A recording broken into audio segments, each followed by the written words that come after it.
Ada seorang tamu datang ke rumah saya.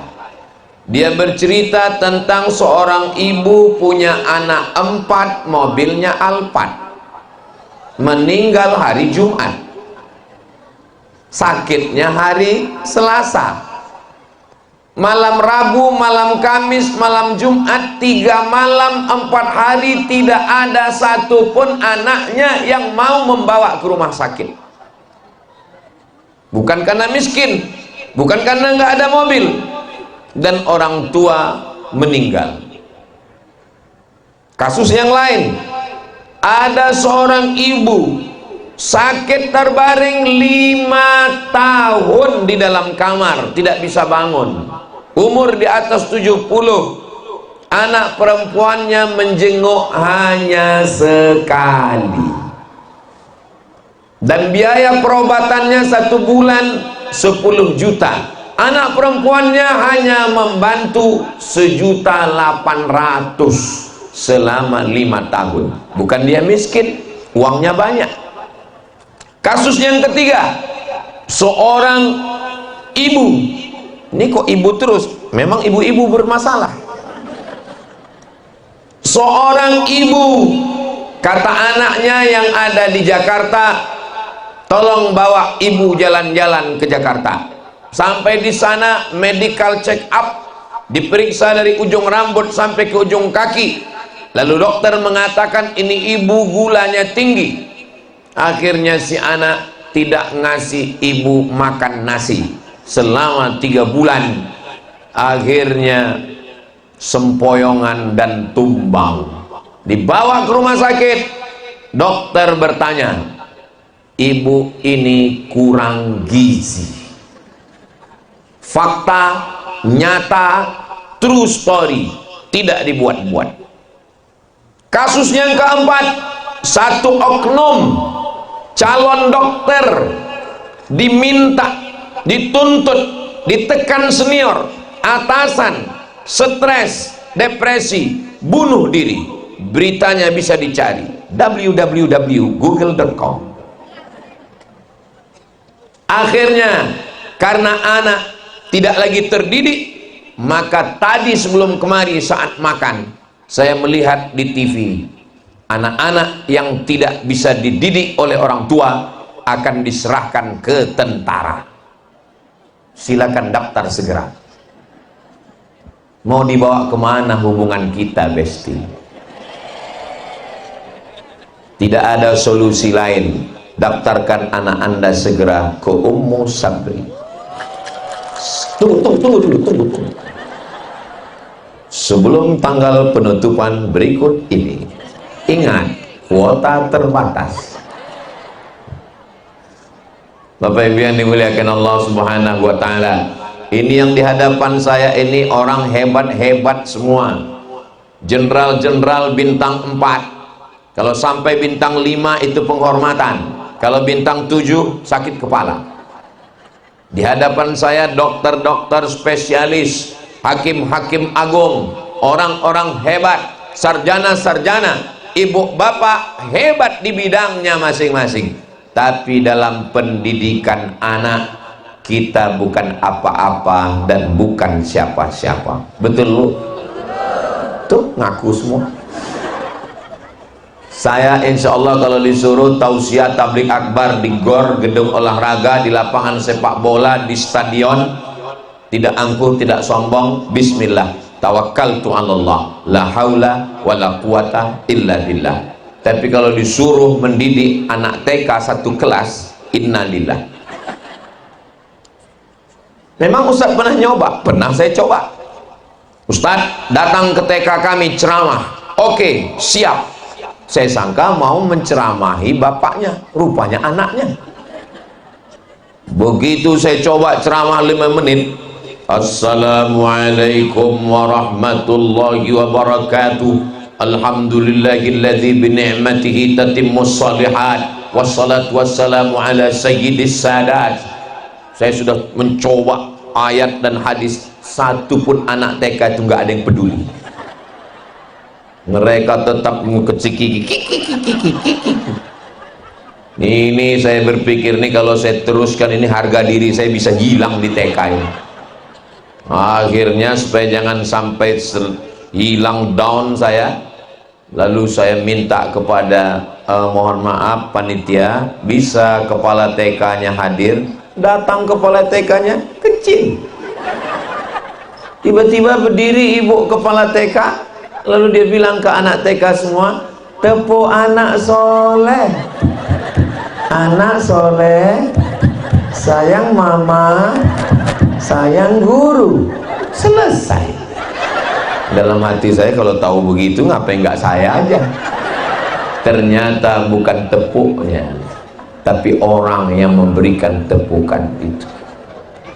Jadi jangan katakan pisau silet itu tumpul karena dia tidak bisa memotong batang kelapa, dan jangan katakan kampak itu tumpul karena dia tidak bisa memotong kumis, karena dia sudah punya objeknya masing-masing.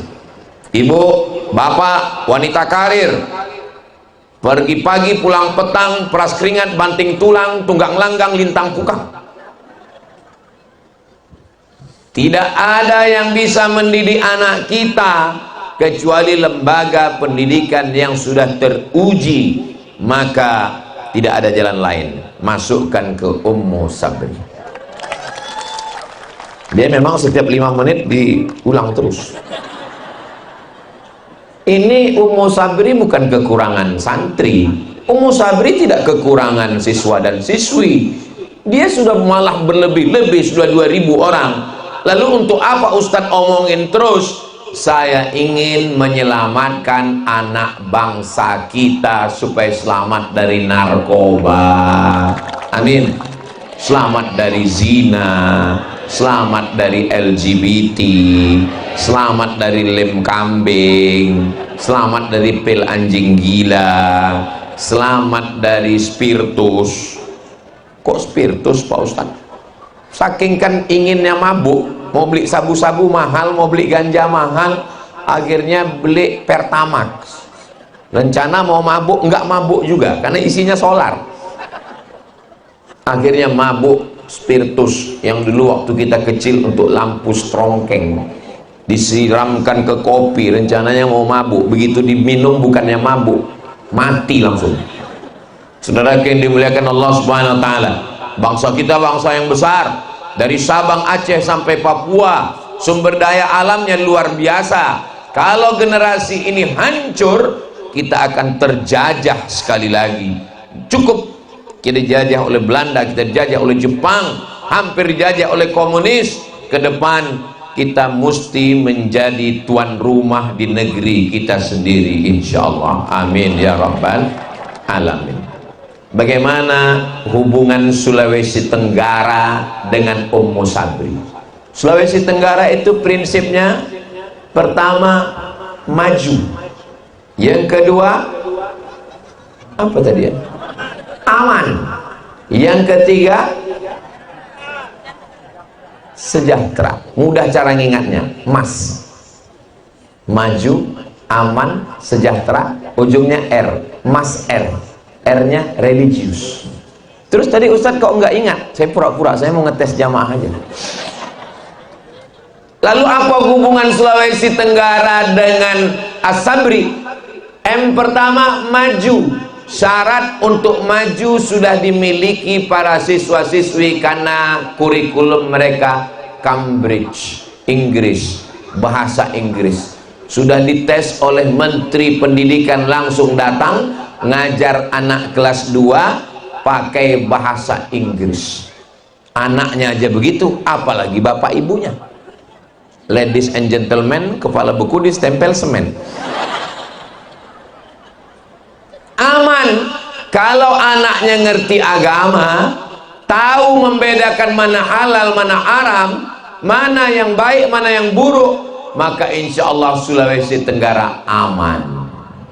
Sejahtera, tuntutan kerja, dia mau jadi dokter spesialis, dia mau jadi polisi dan tentara, dia mau menjadi pegawai, dia mau menjadi apapun, dari mulai madrasah ibtidaiyah SD sampai ke SMP sampai ke SMA, dasar-dasar untuk maju itu sudah dibekali di As-Sabri. Kalau sudah begitu MASR, religius, jangan tanya lagi religius. Kenapa? Karena memang basic pendidikan di sini adalah agama Islam.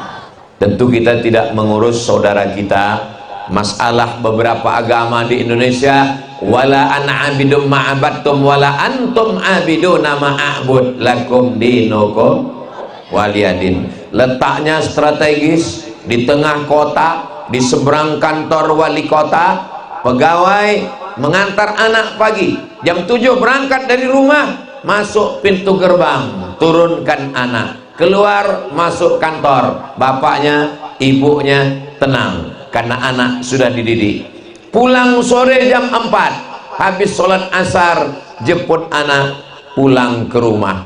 Anak-anak kalau tidak disekolahkan full day, anak-anak ini energinya, tenaganya berlebih. Kalau dia tidak dihabiskan tenaganya di sekolah, nanti dia akan keluyuran ke mall, jalan ke sana kemari. Tapi karena sudah habis di sekolah, pagi dia belajar fisika, kimia, biologi, matematika, bahasa Inggris, bahasa Indonesia, Cambridge kurikulum. Nanti petang dia belajar fikih, akidah, akhlak, hadis, Quran, tafsir, tajwid, tahsin, fikih, usul fikih, belajar agama, belajar nahu, belajar sharaf, belajar bahasa Arab, sehingga nanti pulang sholat maghrib, makan, sholat isya, selesai itu bismika Allahumma ahya. Jangan dibaca sekarang, bisa tertidur.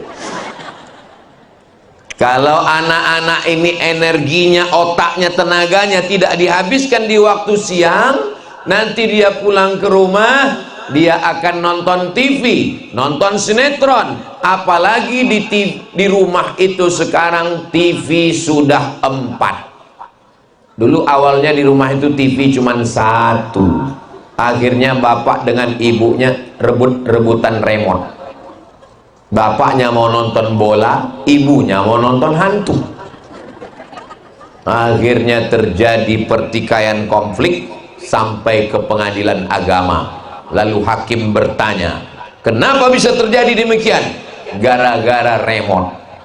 Akhirnya hakim memutuskan solusinya beli TV 1 lagi. Bapak nonton bola, ibu nonton hantu. Ibu jadi hantu, bapak jadi bola. Saudara yang dimuliakan Allah Subhanahu wa taala, maka energi anak, tenaga anak mesti dihabiskan. Maka tidak ada lagi PR. Kenapa? Karena anak begitu pulang sholat maghrib, habis itu makan malam, sholat isya, dia pun mulai habis, dan kemudian dia tidur. Cepat tidur, mudah bangun malam. Kalau tidak dihabiskan energi tenaganya di waktu siang, pulang nanti dia scroll, nonton sinetron, nonton film Korea. Akhirnya dia ingin seperti artis Korea, hidungnya pun dioplas, operasi kresek. Akhirnya ibunya juga nonton film sinetron Bollywood India, ibunya pun juga ingin seperti artis India dan Korea. Hidungnya dia mau ikut India, putihnya dia mau ikut Korea. Akhirnya dia pakai skincare yang ternyata sudah dicampur dengan bahan kimia. Begitu dipakai, hari Senin putih, hari Rabu maghrib. Pulang ke rumah, suami pun heran, ini kenapa ada zebra di kamar?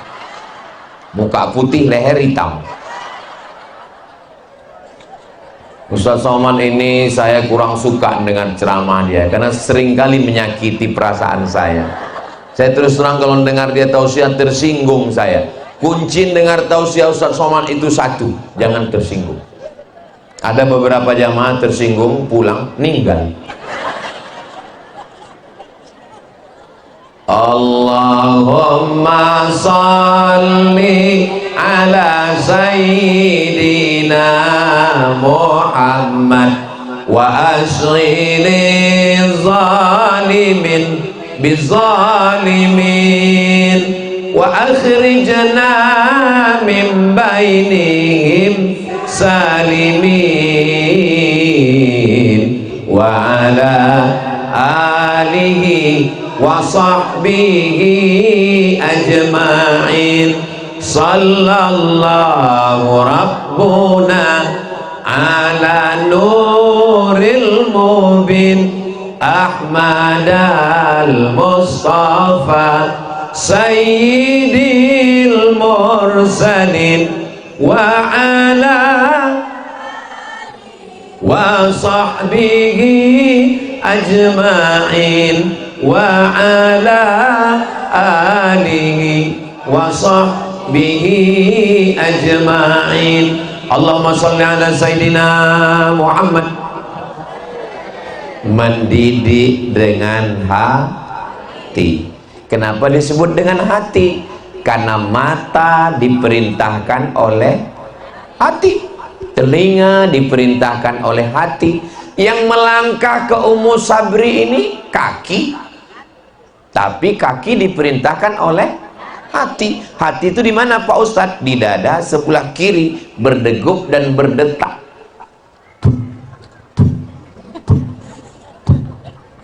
Itu jantung yang normal.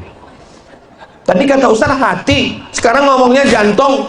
Yang satu bilang jantung, yang satu bilang hati. Supaya mereka nggak kelahi, kita bilang jantung hati. Berdegup dan berdetak, tempat darah menyembur naik ke otak. Darah yang ada dalam jantung hati naik ke mata, matanya jadi baik. Dari jantung hati naik ke telinga, telinganya jadi baik.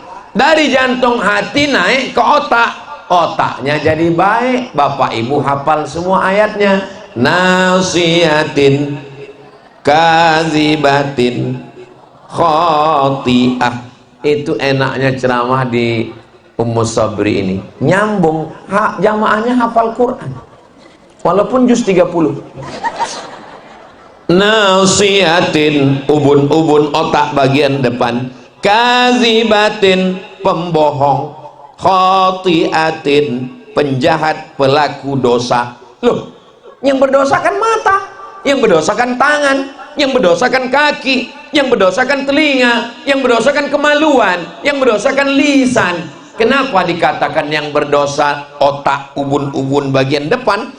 Karena ternyata yang memerintahkan mata, yang memerintahkan telinga, yang memerintahkan mulut, yang memerintahkan tangan, dan yang memerintahkan kaki adalah otak bagian depan. Yang nggak ada otak, makan otak-otak. Ustaz Somad, tadi katanya jantung hati, sekarang otak. Dari jantung darahnya naik ke otak. Otaklah yang memerintahkan mata. Jantung dapat darah dari mana? Jantung dapat darah dari makanan. Maka ibu bapak kasih anaknya makanan yang halal. Satu mangkok nasi haram. Ustaz kok ingat mangkok nasi? Soalnya tadi saya makan nasi satu mangkok, tapi mangkoknya kecil. Satu mangkok nasi haram berubah menjadi setetes darah. Darah haram masuk ke jantung, dari jantung naik ke otak, otaknya jadi jahat. Yang susah ngajar siapa? Ustadz dan ustazah di Ummu Sabri. Tapi kalau ibu bapak kasih makanan halal, insya Allah anaknya juga baik. Itu makanya mendidik dengan hati. Mendidik dengan handphone. Apa kata Ustadz tadi? Anak nangis, kasih handphone. Anak nangis, kasih handphone. Anak nangis, kasih handphone. Anak tergantung dengan handphone. Ingat, kita sekarang 30, 40, 50, 60. Nanti pas kita sudah tua, kita nangis, kita mau mati, kita sakratul maut, dia balas, dulu waktu aku kecil kamu kasih handphone kan? Iya. Sekarang waktu kamu mati pun saya kasih juga handphone.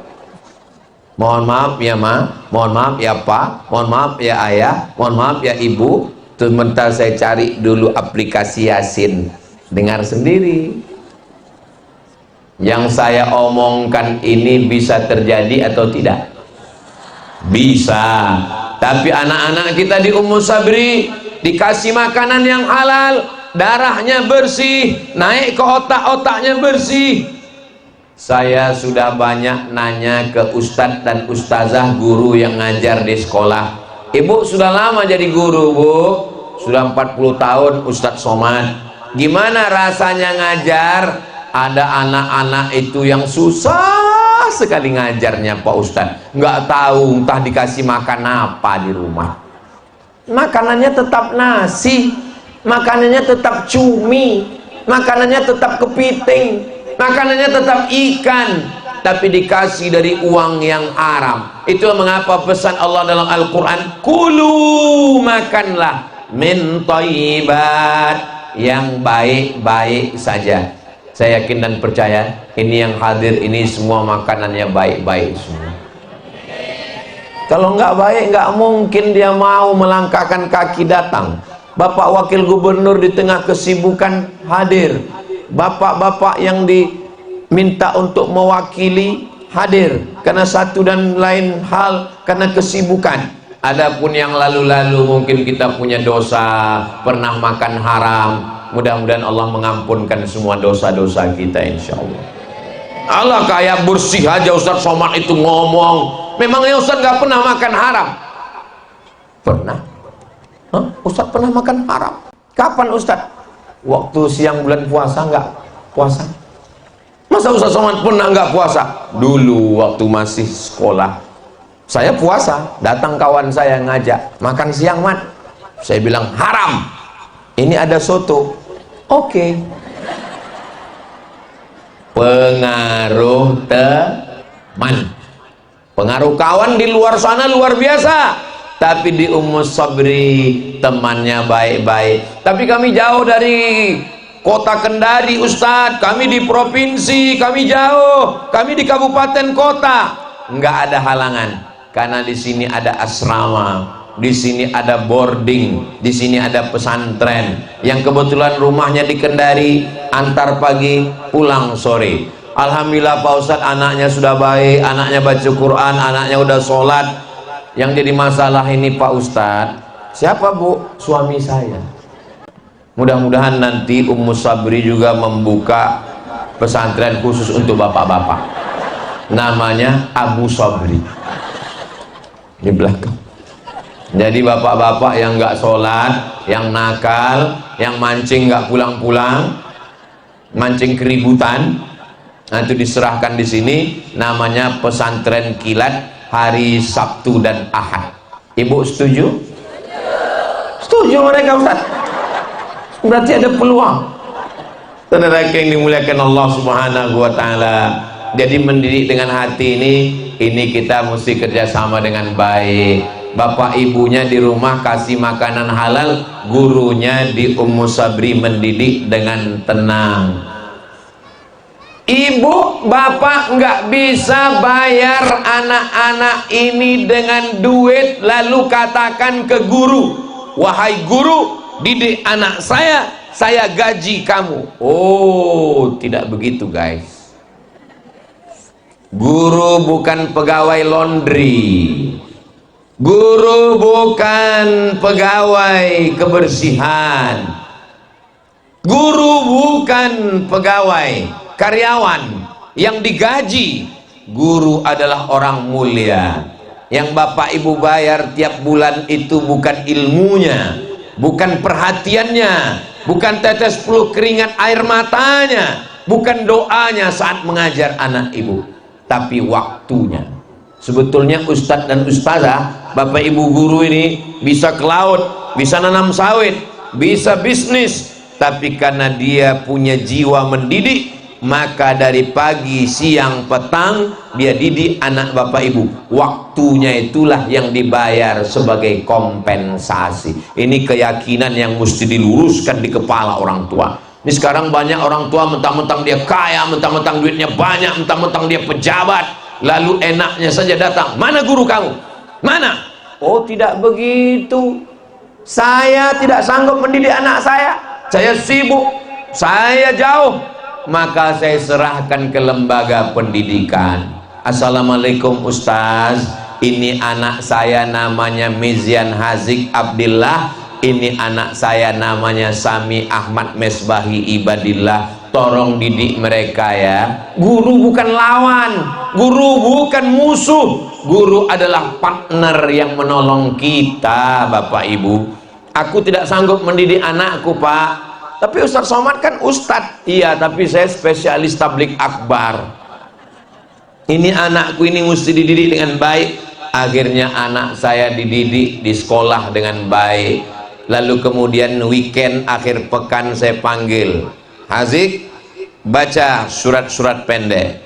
Amma yatasaalun anin naba'il azim alladzi hum fihi mukhtalifun kalla saya'lamun thumma kalla saya'lamun alam naj'alil arda mihada.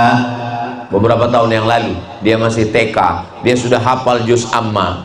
Meleleh air mata saya, kau masih kecil nak, belum bisa baca tapi sudah bisa hafal karena gurumu di sekolah. Saya datang ke sekolahnya, saya mau terima kasih ke gurunya, saya mau cium tangan gurunya. Sampai di sekolah enggak jadi, gurunya perempuan.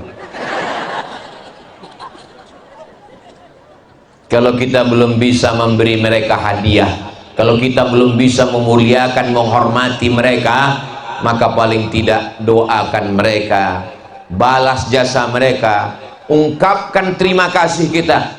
Bapak Ibu guru, saya datang dari Jawa berterima kasih banyak, anak saya sudah. Tapi yakinkan dulu itu memang gurunya. Soalnya takutnya udah selesai ngomong, mohon maaf Bu, gurunya yang sebelah sana. Yakinkan dulu dengan baik. Man ahsana ilaikum, siapa yang sudah berbuat baik kepada kamu, fakafi'uhu, balaslah. Fa illam tajidu, kalau kamu belum mampu membalasnya, fad'u lahu, doakanlah. Ya Allah, guru yang sudah mendidik anak saya, panjangkan umurnya, sehatkan badannya, sabar dia mendidik anakku ya Allah, berikan dia kekuatan mendidik anak kami ya Allah, sedang aku aja nggak sabar melihat anakku. Mana bukti orang tua nggak sabar mendidik anak? Waktu COVID kemarin, berapa banyak orang tua yang datang menemui kepala sekolah supaya minta sekolah segera dibuka.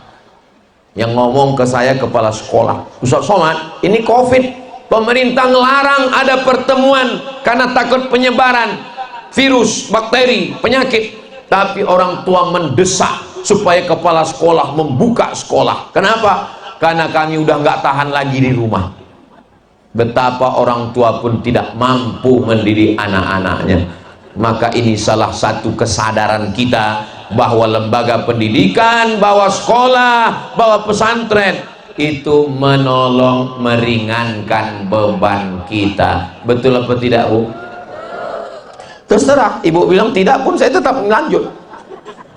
Lalu kemudian ketika di Ummu Sabri, di sini anak-anak dididik, laki-laki pakai celana panjang, pakai kain sarung. Jangan nanti begitu mereka pulang ke rumah, dia lihat bapaknya pakai celana pendek, hitam-hitam si tampuk manggis, sudahlah hitam lutut bekudis. Ini ustaz-ustazah di Ummu Sabri sudah membangun istana di tepi pantai. Istananya cantik, tapi kemudian begitu datang ombak, hancur lagi. Besok dibangun lagi, hancur lagi. Besok dibangun lagi. Guru ustaz-ustazah di Ummu Sabri mengajarkan, perempuan itu nak, rambutnya mesti tertutup, bajunya mesti longgar. Tiba-tiba dia pulang ke rumah, dilihatnya ibunya pakai baju model akuarium, di dalamnya ada ikan mas koki. Buyar semua pendidikan. Akhirnya anak kita mengalami kepribadian ganda. Satu sisi dia sayang sama gurunya, tapi satu sisi dia juga sayang sama ayah ibunya. Di matanya ayah ibunya nggak mungkin salah, tapi menurut pengajaran gurunya ini salah karena bertentangan dengan ajaran agama Islam. Akhirnya dia confused, dia mengalami kebingungan, otaknya belum bisa nangkap itu. Maka ibu tolong paksa-paksakan diri pakai jilbab panjang, baju panjang, jangan lagi dipakai baju yang belum selesai dijahit. Namanya you can see, kamu can bisa sih melihat, kamu bisa melihat ketiak seperti leher onta. Ustadz ngomongnya kok begitu, biar supaya melekat di hati dan pikiran. Nanti kalau pulang dipakai langsung ingat leher onta. Saudara yang dimuliakan Allah Subhanahu wa taala, ketika mereka dididik hanya dengan pendidikan di depan kelas, hanya dengan presentasi makalah, tapi mereka tidak melihat bukti nyatanya, maka begitu sinkron antara ustadz ustazah di Ummu Sabri. Masalah bangunan Ummu Sabri jangan ragukan lagi, bangunannya cantik. Ya tapi ustadz ngomong cantik kan karena malam. Tadi siang saya sudah dibawa ke sini. Tadi siang sebelum ke hotel saya dibawa dulu mampir keliling untuk melihat ini Ummu Sabri, ini pintu masuk, ini pintu keluar, ini bangunannya. Saya tak bisa berkata-kata. Wow, amazing. Bangunannya cantik, lapangannya luas, pakai tanah lapang, anak-anak bisa berolahraga, fasilitas tidak kurang apapun. Tapi untuk provinsi dengan kabupaten kota, satu provinsi Sulawesi Tenggara yang begitu luas, ditambah pulau-pulau, apakah cukup hanya satu lembaga pendidikan Islam? Tidak. Saya mau ada di antara orang Sulawesi Tenggara, di kabupaten kota yang kaya-kaya, yang punya uang banyak, yang punya perahu perusahaan, yang punya kebun, datang ke Ummu Sabri konsultasi. Kami rencana ingin juga membuat lembaga pendidikan di kabupaten kota. Bagaimana supaya tanahnya tidak jadi masalah? Oh, kalau begitu tanahnya dibuatkan akta ikrar wakaf yayasan. Saya mau setelah ini orang pada datang untuk menyelamatkan anak bangsa. 1945 Presiden Soekarno-Hatta mengproklamirkan kemerdekaan Indonesia. Apa kata Hatta? Bung Hatta mengatakan, kalau mau Indonesia baik, dua yang mesti dibangun. Pertama, pendidikan. Yang kedua, rumah sakit. Rumah sakit sampai ke hari kiamat tetap ada orang sakit. Mudah-mudahan yang sakit-sakit diangkat Allah penyakitnya sehat walafiat. Pendidikan akan terus ada. Taman SD, SMP, taman SMP, SMA, taman SMA perguruan tinggi, S1, S2, S3, S teler, S cendol, S doger, S Bandung. Silakan anakmu terbang sejauh mata memandang. Tamat dari As-Sabri, dapat beasiswa ke Cambridge University. Amin. Dapat beasiswa ke Harvard University, amin. Dapat beasiswa ke McGill Canada University, silakan.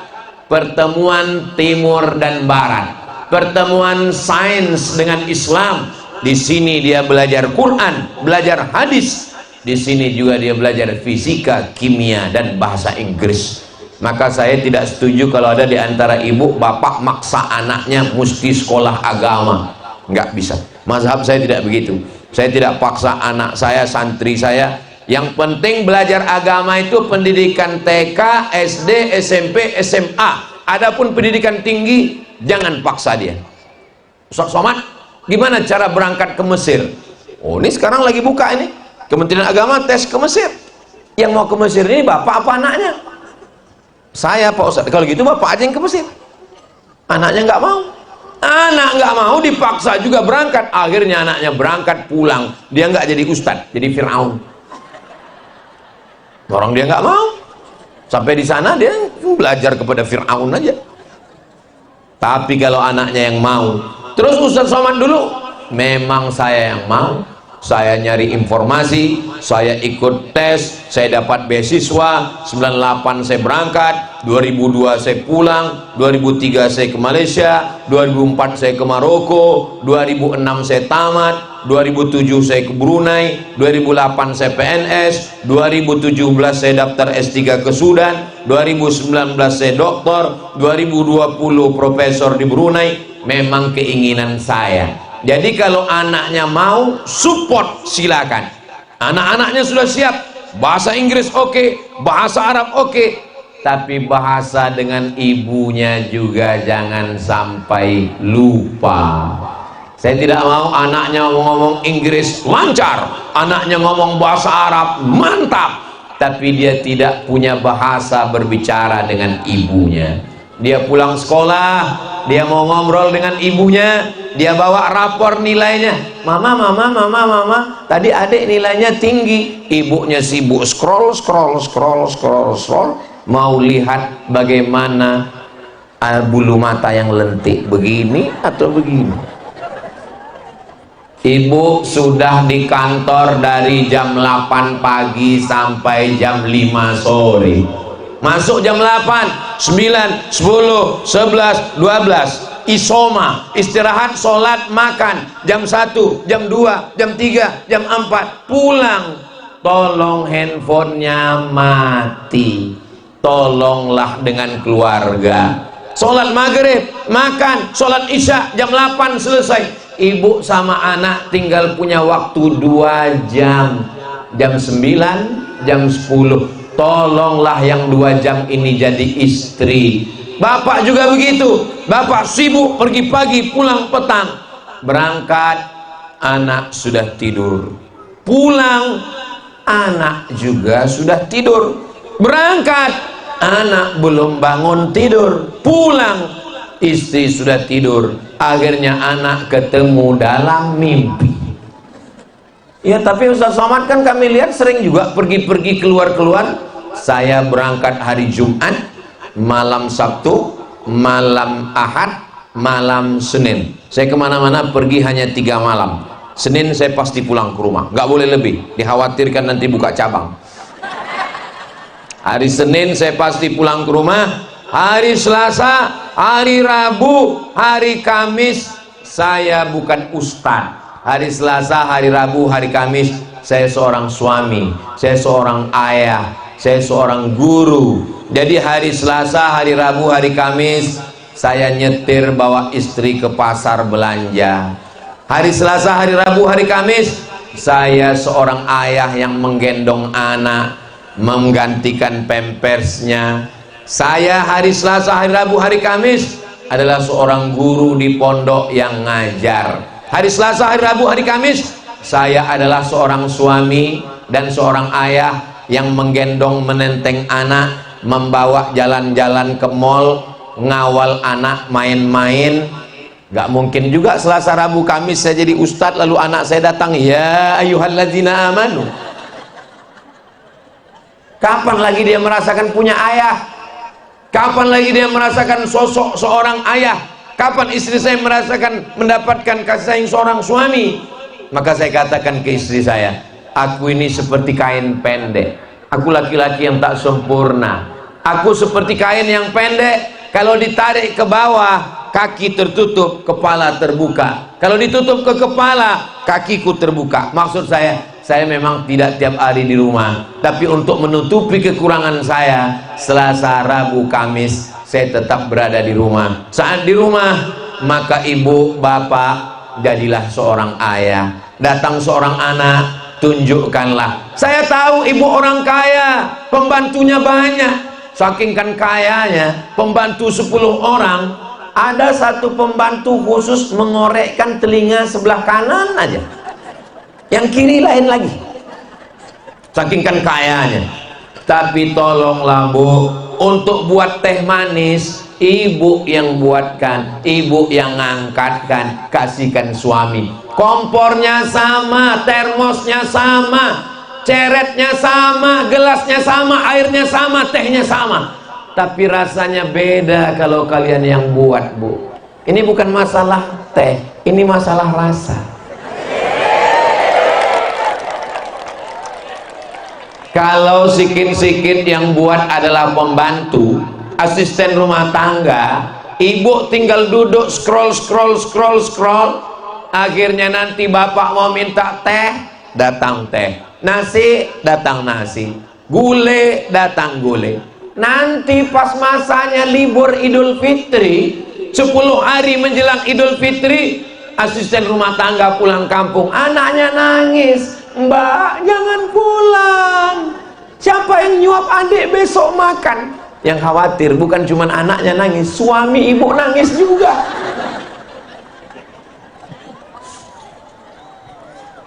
Allahumma shalli ala sayyidina Muhammad wa ashghilil zalimin bizalimin wa akhrijna min bainihim salimin wa ala alihi wa sahbihi ajma'in. Alhamdulillah di Sulawesi Tenggara, bil khusus lagi di Kendari, ini perempuan ibu-ibunya sudah komunitas-komunitas. Ini bisa kelihatan dari jilbabnya, ada jilbab hijau pucuk pisang, ada jilbab biru. Biasanya kalau biru pakai sorban biru, ini selendang biru BKMT ini, Badan Kontak Majelis Taklim. Ada yang warna krem, ada yang warna-warni macam-macam. Di rumah saya setiap sore Jumat habis asar itu memang ada, saya khususkan wirid Yasin. Habis asar waktu mustajab berdoa, kumpul ibu-ibu, tapi memang tidak pakai seragam. Di tempat saya masyarakatnya menengah ke bawah, saya tinggal di pemukiman masyarakat yang biasa-biasa saja. Jadi memang saya tidak buat seragam, karena saya khawatir yang nggak punya duit beli seragam, khawatir dia nggak datang.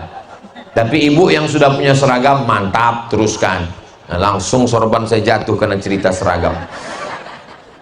Memang di tempat pengajian yang saya buat nggak ada iuran, tapi udah bertahun-tahun tetap jalan, dan minumannya ada, kue kotaknya ada.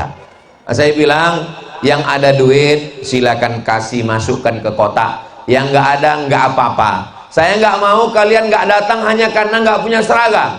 Saya nggak mau kalian nggak datang hanya karena malu, karena nggak dikutip iuran, nggak belum bayar.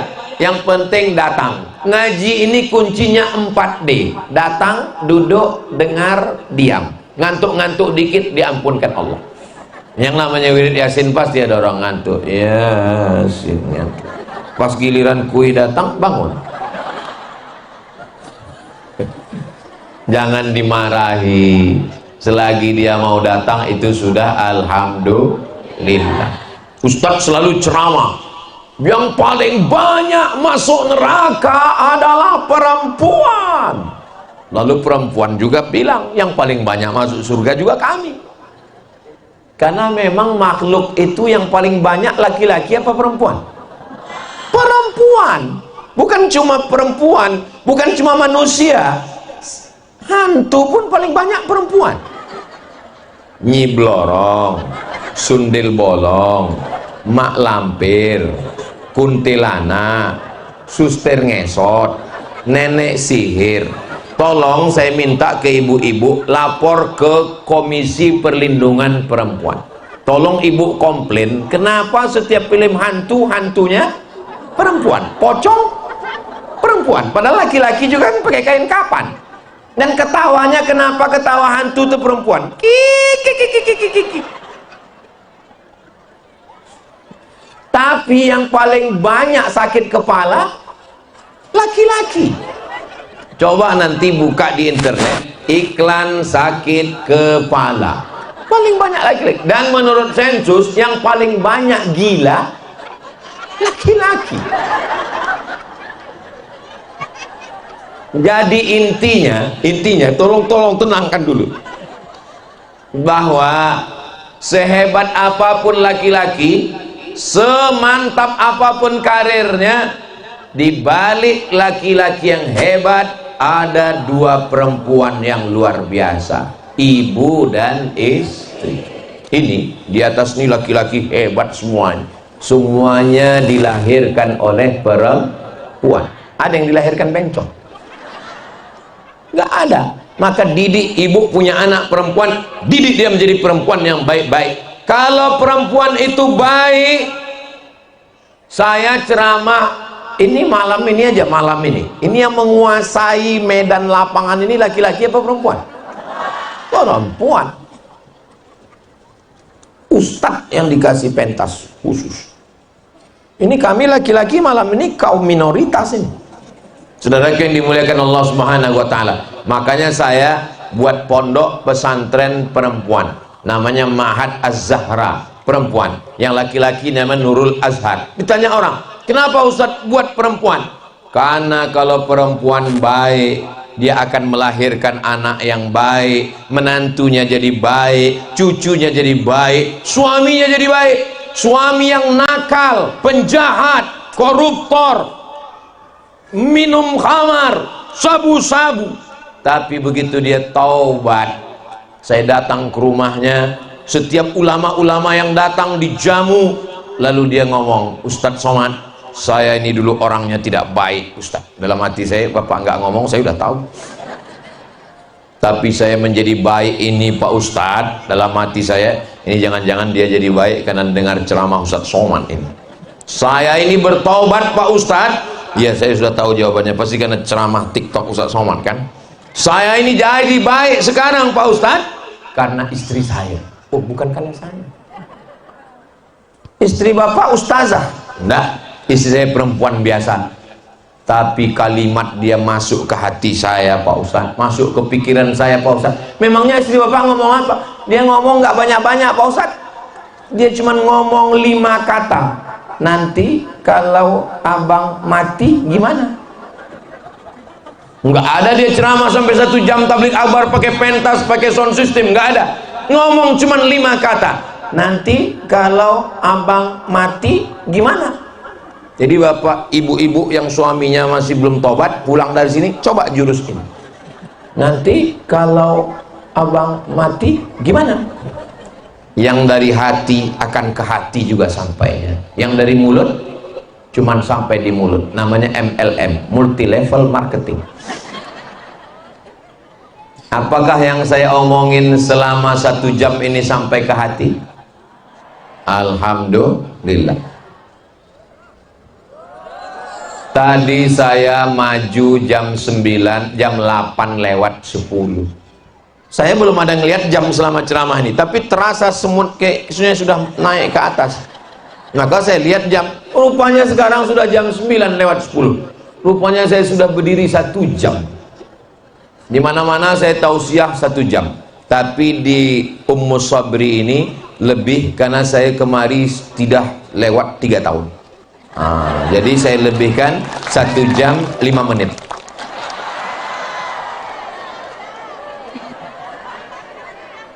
Anak-anak kita perlu teladan. Di sini dia diajarkan berakhlakul karimah, sopan santun, ngomongnya lembut. Sampai di rumah dia lihat bapaknya ngomong jorok, kotor, yang diomongin comberan dan tong sampah. Dia dengar ibunya ngomong, yang keluar dari mulutnya bukan hewan, tapi semua kebun binatang.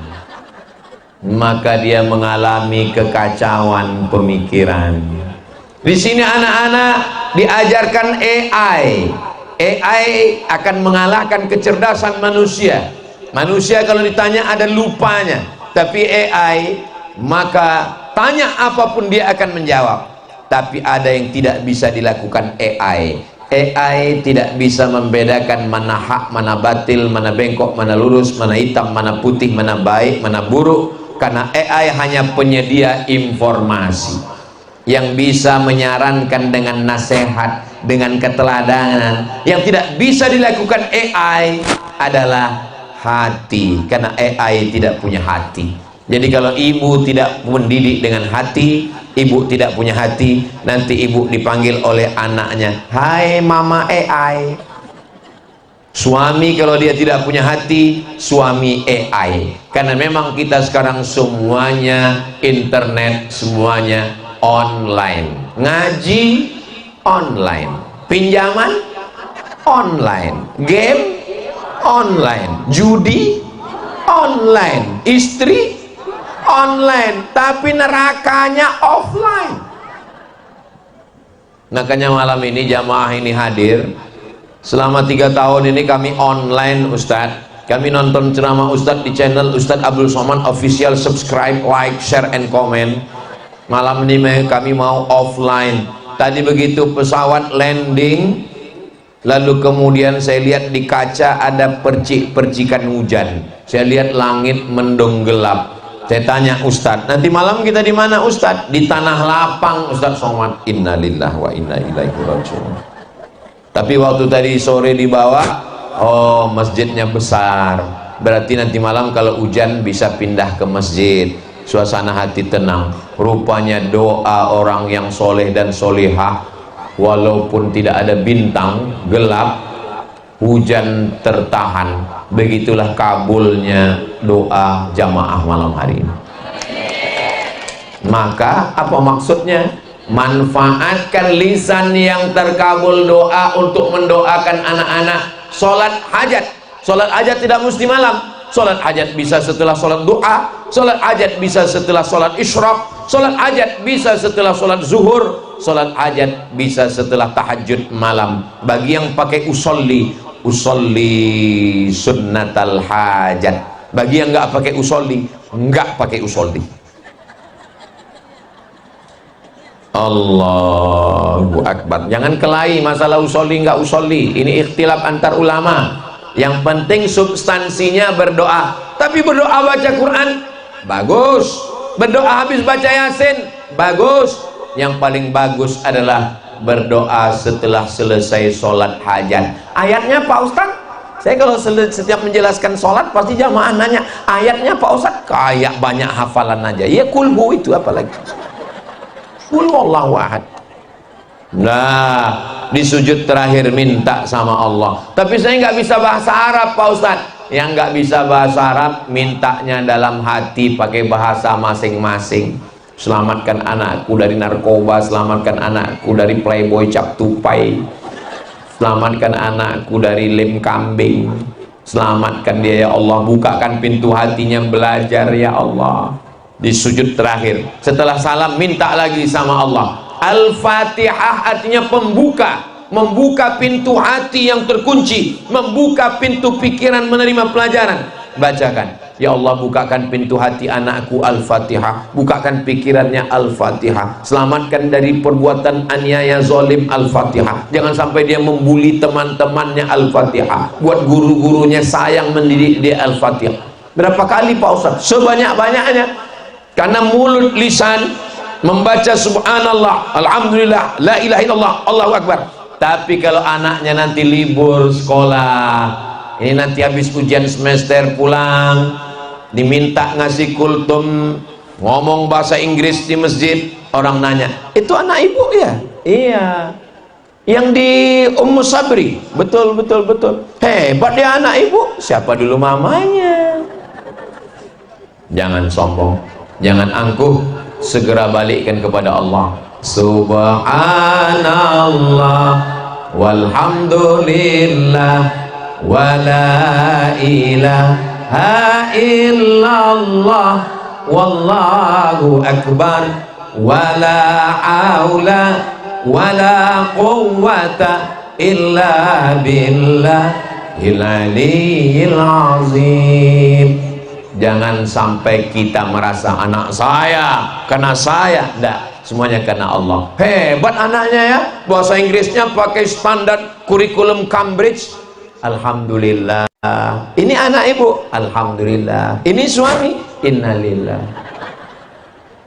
Saudara yang dimuliakan Allah Subhanahu wa taala, salah satu sebab ain diambil dari kata mata. Gara-gara mata melihat, muncul hasad dan dengki, datang setan menghampiri, itulah terkena penyakit. Maka semuanya balikkan kepada Allah. Alhamdulillah, Masya Allah, Tabarakallah. Yayasan Ummu Sabri sudah berbuat, ustadz dan ustazahnya sudah mendidik, bapak ibu wali muridnya sudah melakukan. Tapi ada orang yang mungkin tidak berkecimpung di bidang pendidikan. Mereka tidak ngajar, mereka tidak ceramah, mereka tidak tablik akbar, mereka tidak hafal Quran, mereka tidak dengan ayat, mereka tidak dengan hadis, tapi mereka menolong agama dengan tanda tangannya. Mahasiswa yang berhasil TOEFL, Test of English Foreign Language, yang berhasil TOEFL, Test of Arabic Foreign Language, kasih beasiswa ke Al-Azhar Kairo Mesir. Bisa atau nggak bisa? Bisa. Ustadz Abdul Somad dulu waktu ke Mesir 98 itu dapat beasiswa, ya. Dapat beasiswa dari mana? Dari Al-Azhar Mesir. Ustadz nggak ada buat proposal? Ada. Saya buat proposal ke bupati, ke wali kota, ke gubernur, saya kirim. Satu pun nggak ada yang membalas. La salam wala kalam.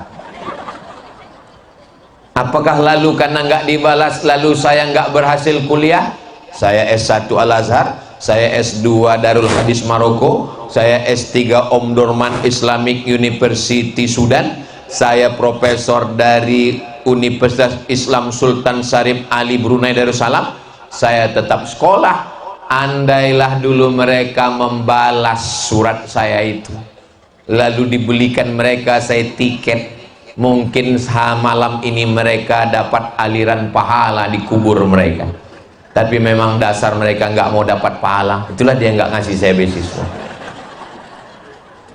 Ustaz sakit hati, saya enggak, cuman ingat aja. Maka saya balaskan sakit hati saya. Dimanapun saya ceramah, selalu saya sampaikan, bupati, wali kota, gubernur, pejabat, siapapun, mumpung tanda tangan masih ada, mumpung masih ada kuasa, pakai untuk menolong agama Allah. Takbir.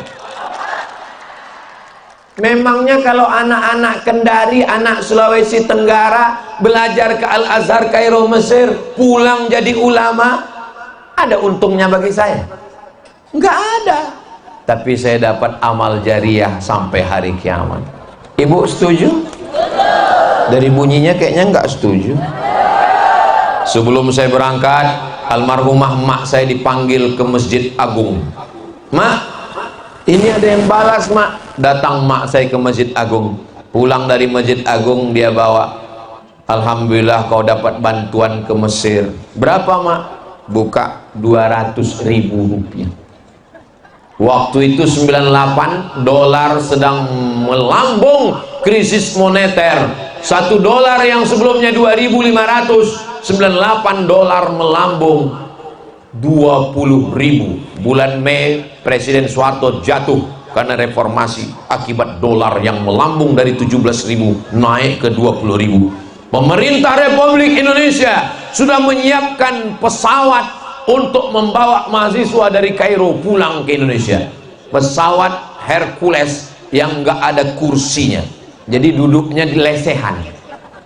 Orang Mesir berkata, tidak boleh ada satupun anak Indonesia yang pulang. Selama kami masih ada di Mesir, anak Indonesia tetap belajar. Anak Indonesia dikasih mie, dikasih telur ayam, dikasih duit. Mesir tidak kaya seperti Saudi Arabia. Mesir miskin, susah, tapi kepedulian mereka luar biasa. Sampai saya pulang 2002, anak Indonesia tetap dapat. Kami menyewa rumah orang Kristen Ortodok Koptik. Nama tuan rumahnya Baba Yosef Hana. Baba Yosef Hana kena penyakit kanker. Lalu kemudian kata Baba Yosef Hana, Abdul Somad, saya naikkan sewa rumah karena saya kena kanker. Saya bilang ke Baba Yosef, kami pun juga kena kanker, kantong kering. Bapak kami di Indonesia sedang kena krisis moneter. Kalau Baba naikkan sewa rumah, kami akan pindah. Baba Yosef lama terdiam. Habis itu dia pergi. Kami cemas. 2 hari setelah itu dia datang, sewa rumah nggak jadi naik. Kami bertahan sampai saya pulang 2002 bulan November. Rumah itu masih disewa oleh kawan-kawan saya, sahabat-sahabat saya. Begitulah kami dulu berjuang. Lalu kemudian makan dari mana? Beasiswa Al-Azhar. Tapi kan nggak cukup. Naik kapal laut, dipukul ombak, diempas gelombang, 2 hari 2 malam melaksanakan ibadah haji. Ini jamaah haji kita kloter pertama sudah sampai. Begitulah senangnya kami menyambut jamaah haji. Kita akan melayani jamaah haji, tapi jamaah hajinya begitu kita dekati takut, dikiranya kita copet. Sudah lama kerja di sini. Sombong-sombongnya jamaah haji. Yang dulu, yang sekarang baik-baik. Sudah lama kerja di sini. TKI itu bukan penjahat. TKI adalah pejuang devisa, mereka pemasuk pajak untuk Indonesia. Betul? Kenapa kalian menghina? Kami bukan TKI, Pak. Kami mahasiswa. Ngapain sekolah jauh-jauh? Kamu dari mana? Dari Riau, Pak. Memangnya nggak ada tempat belajar di Riau? Ada, Pak. Terus kenapa jauh-jauh kemari? Saya pemburu beasiswa. Terus di sana nggak ada sekolah? Ada, tapi sidang terbuka 5 juta, tertutup 10, buka tutup 15. Saya terbang sejauh mata memandang. Akhirnya saya pulang, berdakwah keliling. Maka dimanapun tempat selalu saya sampaikan, Badan Amil Zakat Nasional support. Jangan buat sekolah yatim, jangan buat sekolah du'afa. Itu menjatuhkan mental mereka. Mereka menjadi tidak punya percaya diri. Kamu yang tamat dari sekolah du'afa itu kan?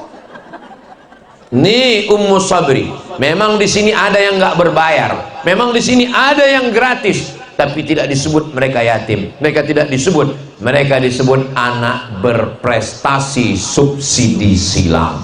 Mereka punya kebanggaan, sehingga antara anak pejabat, anak orang kaya, anak orang hebat, anak rakyat jelata, semua sama, dan mereka berprestasi. Mereka dapat beasiswa itu bukan karena miskinnya, mereka tidak menjual kemiskinan, tapi karena mereka punya otak yang cerdas, punya akhlakul karimah, berprestasi. Akhirnya mereka pun akan pulang. Coba kalau dibuat sekolah miskin, sekolah gratis, sekolah yatim, sekolah du'afa, pulang mereka kuliah, mereka mau minang anak ibu. Nggak usah nak ya, kenapa? Ini alumni du'afa. Tapi kalau ditanya, kamu dulu? Saya dari Ummu Sabri, tapi kami termasuk program yang berprestasi. Dia pede, dia punya kebanggaan. Nanti anak bapak ibu yang sudah jadi orang-orang hebat akan mengadakan reuni akbar Ummu Sabri tahun 2000. Sekarang saya kemari 2025. Mereka mengadakan reuni 2035, 2045, 2055. 2055 reuni akbar Ummu Sabri. Doa bang semua. Waktu itu ibu-ibu udah meninggal. Saya masih ada. Coba kita mikirnya jangan sekarang, tapi mikirnya 2035, 2045, 2055. Ibu semua mendapatkan amal jariah karena anak ibu soleh dan solehah.